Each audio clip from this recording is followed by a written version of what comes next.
I've said it before and I will say it again. Good guys can be hot too. Good guys can be cute too. Good guys can be rich and smart and everything else that you could ever want.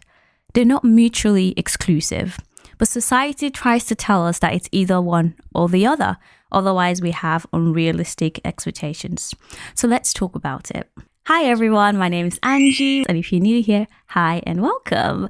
Right, today's podcast is going to be a little bit of a rant, but also a bit of a girl chat and just me expressing my opinions and my views on this topic. I've noticed that a lot of people, both men and women, they try to tell women that we can't have it all, right? And I'm not going to stand here and say, yeah, you can have every single thing on your list. But I think you can have most of it. 60% is not enough. 70% is not enough. I'm going to optimize the shit out of my life. Okay, I don't know about you, but I don't want mediocre. I want the best of the best. And that's what I'm always going to advocate for on this podcast. No, you don't have to settle. You don't have to just take what you can get. No, you don't, okay? Contrary to people's beliefs, you can actually have exactly what you want. Maybe you're going to have to wait a little bit. Maybe you won't have it today or tomorrow or next year. Maybe you will be single for a little bit longer or maybe a lot longer. But at the end of the day, you're the one who has to deal with whoever you end up with. You're the one who has to live with whoever you end up with. You're the one who is going to spend the most time with this person that you're choosing. Literally, your partner is going to be single-handedly one of the best or the worst decisions of your life. Because say you live to 70, let's say on average you live to 70. Most people get married in their 30s nowadays, I think. So you're basically spending up to 2/3 of your life with this person. Ideally, say you live really long, you might spend even more than 2/3 of your life with this person. Don't you want it to be someone that you're happy with? Why would you want to compromise on that? Why would you want to compromise on 70% of your life? The quality of our lives is determined by the quality of our relationships. And that means mostly your personal relationships, like your husband, your wife, your kids. Those are one of the most important relationships in your life. Forget about all those people, those naysayers that are trying to tell you that you're too picky. If you know yourself that your expectations are high, if you're saying 6-pack, 6 figures, 6-inch dunk, 6 whatever it is, also whatever, all the sixes that people like to say, if you are very rigid on that, then I think it just goes without saying that perhaps you're being unrealistic. But if the things that you value are things like financial stability, which a lot of people like to tell women off about, but never will I compromise on that, right? Things like just competence, just a man that's smart and know what he's doing, has a plan for his future. And a lot of the times, jobs and, financial stability, they're a measure of competence. I like a competent man. And no, that doesn't make me picky. Things like how kind they are, things like how much they take care of you, things that just go without saying. Even superficial things like height and how physically fit they are. That's attraction. So you're basically trying to tell me I shouldn't be attracted to my man, because that's what I keep hearing. I know that I'm single because I'm picky. I don't even need to. I'm not going to deny that. I know that perhaps I could compromise a little bit more on what I want. But do I want to do that? No. And the thing is, I have tried. I recently went out with someone that I just didn't feel like it really met my, my little tick boxes. It didn't really fit the mold. But I wanted to be surprised, and I also want to be a bit more flexible. So I went out with him. I gave him a chance. Guess what? I had a great time. I went on 2 dates and I actually had a lovely time. This guy is a great guy. But he lied about something on his profile, his height. And when I met him, I knew it wasn't the 6 foot he claimed to be on his profile. But did I go on a second date? I did. Why? Because I laughed a lot on the first date. I had a good time. So even though I have this crazy height fetish, at this point it is a fetish. At this point it is a bit of a fetish. It's something that I just can't waver on, right? It's just, I don't know, I can't explain it. It's innate. It's biology. I just love a tall man.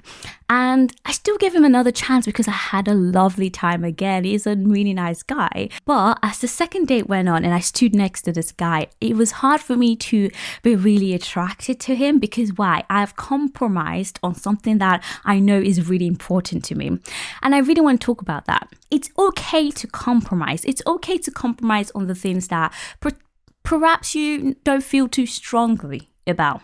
But the things that you know deep down in your heart are really, really important to you.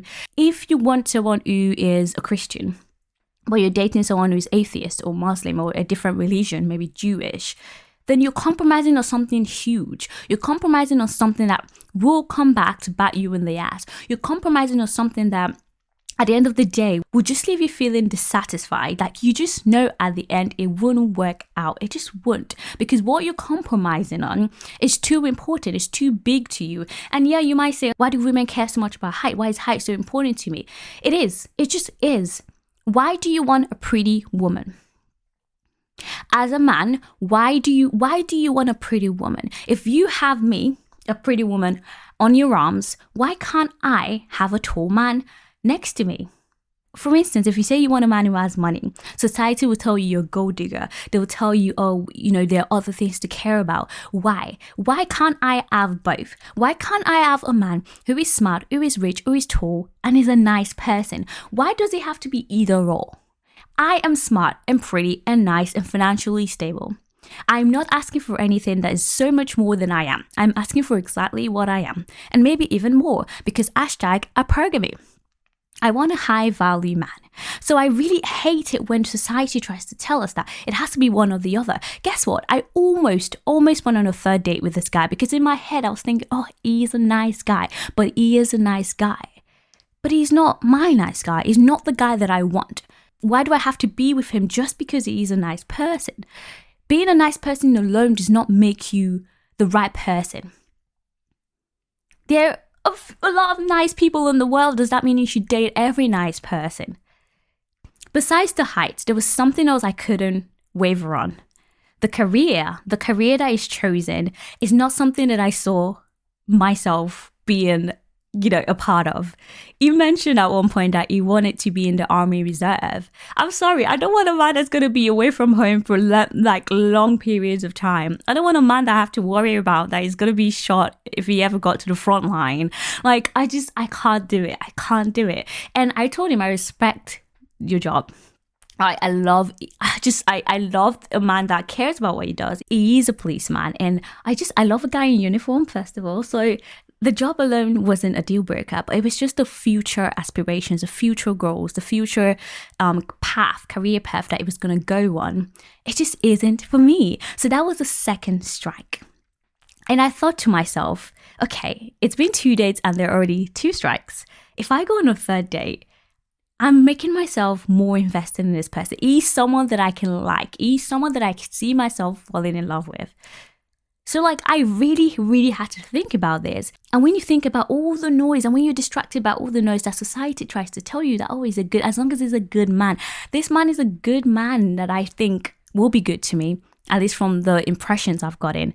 He seemed like a lovely person. I think I've said that 5 different times or 6 times already.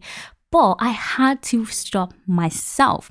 Because why? It does not fit the package. It doesn't fit the mold. And that's the lesson I want to tell you today. I think as women, we're always like, oh, but a bird in hand is worth 2 in the bush. I don't know if that's the saying, but basically, just because you have something good in your hand right now, doesn't mean you should be scared to trade it for something better. You shouldn't be scared to trade good for better. If you feel like it's not the right person, if you're dating someone right now that, yeah, maybe they tick off 2 boxes, but how about the other 8? Are you being smart about your choices? The things that are really important to you? Think about it. You might have someone right now that, yeah, okay, it takes 5, but 5 out of 10, is that really a good bargain? Now, if you're with someone that has 8 out of 10, right? And those 8 are the most important to you, but then you're looking at the other 2 and you're like, oof, should I just optimize and let this guy go? And then, just so I can get a 10 out of 10, then girl, be realistic, right? So I'm not trying to tell you that you shouldn't ever be flexible about, the things on your list. No, But what I'm trying to tell you is that don't listen to naysayers. Don't listen to people. I've heard it so many times. Oh, people have told me so many times. Oh, Angie, but don't you think, I heard recently, don't you think you're going to wait for a long time though? I was like, yeah, I know. Don't you think you're being too picky? I do, I know. I know these things, but these are things that are important to me. I wholeheartedly believe that the right person is out there. I wholeheartedly believe that I'm not asking for too much and that, yes, I can have someone who fits my mold. And maybe I would have to compromise, but they wouldn't be on the important things. Maybe I would have to compromise on location. I always don't like to date someone far away from me, but maybe I would have to travel an hour and a half to meet my man. Maybe that is something I can compromise on. That is a very realistic compromise to make. But no, I'm not going to compromise on kindness, on height. Yes, height. It's shallow, but who cares? Who cares? If he's getting a beautiful woman, then you should get the height. You should get a tall man too. I'm not going to compromise on financial stability, because if you're getting a woman who's working hard and trying to be successful and doing the best that she can in this world with what she's got, then you deserve the same thing too. I'm not going to compromise on a man that cares deeply about me, that shows affection in every way that I want, because that's who I am too. Oh, if I like you, will I take care of you so much, right? So those important things, I'm not going to compromise on a man who is just like, has common sense, has emotional intelligence, just takes initiative. Those are important things. I don't want a man to have to tell everything, right? Of course, you can teach someone how to love you, but you also don't want someone that you have to train like he's a dog. No, right? So that is the point of this podcast. I really cannot stand it when people try and tell women to stop being so, be picky, especially if you're young and you've got all the time in the world. I'm only 25. And as much as I always say, oh, time is running, I'm almost 30. So what? A lot of people find love in their 30s. I would rather be with the right person. You should want the right person as opposed to someone that, for now you stay with, and then down the line, it's so hard to leave them because now you've built your whole life around them. Perhaps you've married them, perhaps you've had kids with them, or maybe you're just in a long-ass relationship, maybe 5 years deep, and now it's so bloody hard to leave. If I kept on dating this guy, like I said, I really could see myself being with him. It was so proactive, the things that I really wanted, like just making a date. I don't have to tell you that I want to go on another date. You're asking, do you want to go on another date? Are you free this time? Planning the dates, telling me where we're meeting. And he paid for the first and the second. So like he really, again, I have to give him credit where it's due. Great guy. Right? But you don't have to choose someone. You don't have to be with someone just because they're a great guy. You are a great person. Have you not been broken up with before? Exactly. Exactly. Someone's broken up with you before in all of your goodness. Look at how great you are, but you've still been dumped. So don't say because someone is good or has some good traits, or maybe they have a lot of good traits, but are they the traits that you care about? Some people might not care about height. Some people do not care. They will date as long as the guy is like an inch taller than them. They're happy to date them. So it's not a big deal that you have all these preferences. There will be enough people out there to date the people that you reject, and quote. And it's not rejection. You're actually just giving them back out into the street for someone else to love them. So that is it for today. I hope you guys enjoyed this podcast. And if you did, make sure that you like, share, subscribe, and listen to a lot of my other podcasts. Catch up if you haven't. All right. I'll see you guys again next week. Bye-bye.